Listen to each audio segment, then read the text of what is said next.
So, when you store something in a variable, there's something really important you need to know.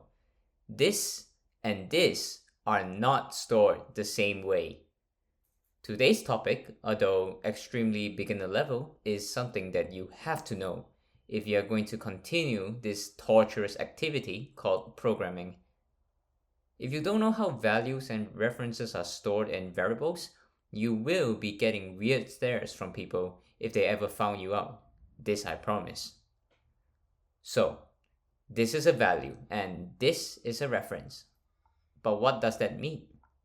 Well, a value is stored when you put any of these primitive data types into a variable. Like this, or this, or this. They're all values. So let's say x equals to the string. This is a string. Let me just write that. Now, if I create another variable, y, and say that it's equal to x, then obviously y would be the same string. Except it's not really the same string. Because if I concatenated y like this, then print both of them out, the x and y, as you can see, would be different. So what happened when I did x equals y? Well, the computer didn't retain the essence of x in the variable y. Instead, what it did was that it copied its value to y. And that's what values are. Another example of this is, if I made x equals to, let's say, 5, then put x in this table, now we change x to 3 and then print out both x and the table. As you can see, x's change from 5 to 3 was not reflected in the table. And that's because the variable x is stored as a value. So when the table was made here, the number in x was merely copied. Now, references are the polar opposite of this. References are made with tables, aka arrays, dictionaries, queues. In Roblox Luau, they all use the same curly bracket syntax anyway, so it's not important you know the difference. So now let's put a table in x.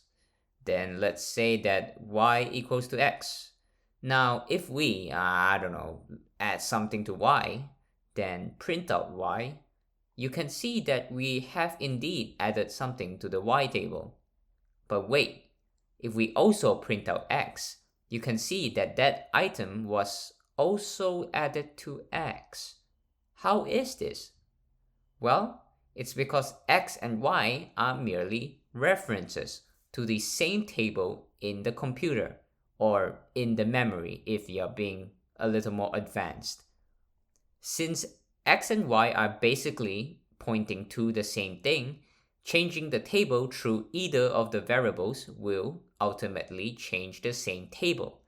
That's why to truly get a copy of the original table created by x and put it into y, you have to do table.clone.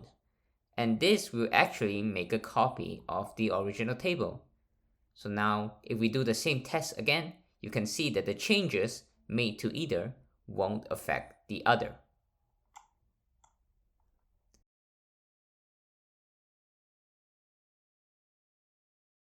This concept of values and references also ties into table values and nested tables.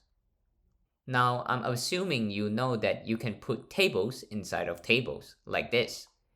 So let's make a table and then reference it with the x variable. Then let's put another table in that table.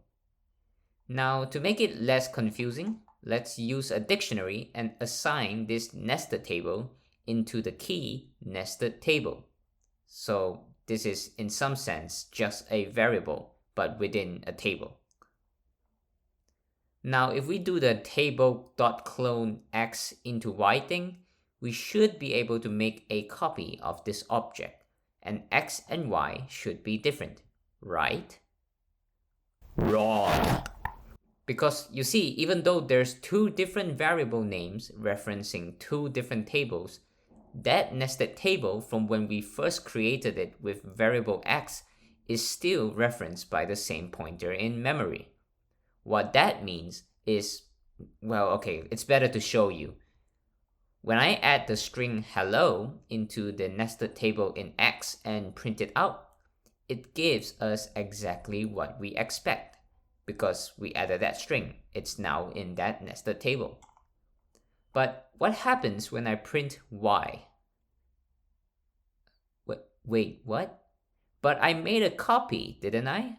Why is y still the same as x, even though I've never touched y? Well, you see, x and y are two different tables, that is correct. But here's the bombshell. When I use table.clone on x and cloned it into the variable y, it copied the reference to the same nested table. So the original nested table never got copied, only its reference did. So if you ever heard people say the term deep copy, they are talking about a function that looks like this. As you can see, we are iterating through everything in the input table and then copying to this output table manually. And if we happen to find any nested tables, we can call this function recursively and then copy that nested table properly. This way, everything in the table is cloned in memory. What this essentially summarizes to is that the Lua table.clone function gives us a shallow copy of a table, which means that although a new table was created, with all the values inside being copies of the original, the references of the nested tables are kept. So by doing this deep copy, we are able to ensure that every single thing in the original table, including nested table references, are not kept and are instead cloned, creating a truly separate object in memory. So now if I deep copy x into y instead, then add something to the nested table in x, the nested table in y shouldn't have changed, because even that nested table is now an entirely different copied object in memory. Hey, if all of this confuses you, you should watch the video several times. It's pretty easy. And also, I'm totally not saying that just so I can get more watch time. No. That's totally not the case. Anyway, subscribe and bye.